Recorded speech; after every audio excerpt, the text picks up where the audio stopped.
Porsche has a knack for making significant changes during car facelifts, and the updated 992 chassis 911 is no exception. The big news for 2025 is that the 911 is going hybrid. The new Carrera GTS model combines the iconic rear-mounted flat-six engine with an electric motor and electric turbocharger, resulting in an impressive 532 horsepower and 449 pound-feet of torque.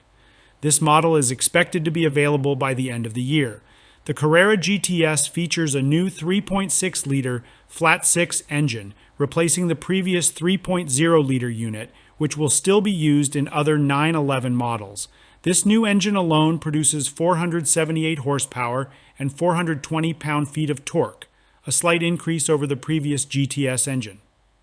The hybrid system allows Porsche to replace the twin-turbo setup with a single electric turbocharger. This electric turbocharger, powered by an 11-kilowatt motor, can quickly spin up for fast response, significantly reducing turbo lag while also recharging the 400-volt battery. Additionally, a 32.6 horsepower traction motor is positioned between the flat-six engine and the 8-speed dual-clutch transmission.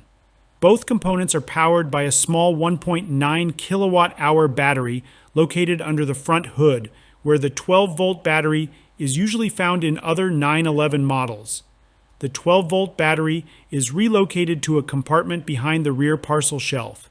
This powertrain is designed to enhance performance across the rev range while maintaining an optimal air-fuel ratio of 14.7 to 1 almost all the time. Overall, the new Carrera GTS is 103 pounds heavier than its predecessor due to additional standard features, including rear-wheel steering, but the increased power more than makes up for it.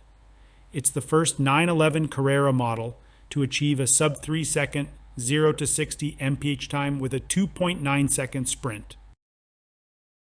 Besides the T-hybrid system, the Carrera GTS also boasts new active aerodynamic flaps at the front to improve cooling without increasing drag. The front and rear fascias have been slightly redesigned, new wheel options are available, and the rear tires are now 10 millimeters wider at 315/30 ZR21, while the front tires remain at 245/35 ZR20. Inside, the most notable change is the introduction of an all-digital gauge cluster, replacing the analog tachometer. However, the digital cluster still prominently displays the tachometer, keeping with 911 tradition. The base Carrera model also receives updates for 2025, incorporating the turbos and intercoolers from the previous GTS and turbo models. There's a 9 horsepower increase, though torque remains the same at 331 pound-feet. The same facelift changes applied to the base Carrera, but the fascias differ from those of the GTS and lack the active cooling flaps. For 2025, only the base Carrera and Carrera GTS models have been facelifted, with more to follow. The base Carrera will be available as a rear-wheel drive coupe or cabriolet, while the GTS will come in rear or all-wheel drive coupe or cabriolet, or as an all-wheel drive Targa. The Turbo, Turbo S, and GT3 RS models will continue into 2025 as well.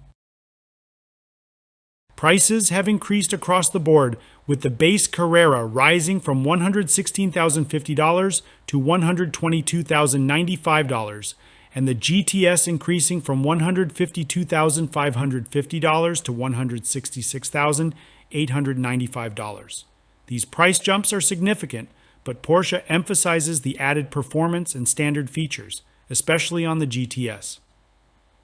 Facelifted 992 Carreras should arrive at dealerships this fall, with the Carrera GTS arriving closer to the end of the year. Expect the 992.2 range to expand with many more models, both hybrid and otherwise, in the near future.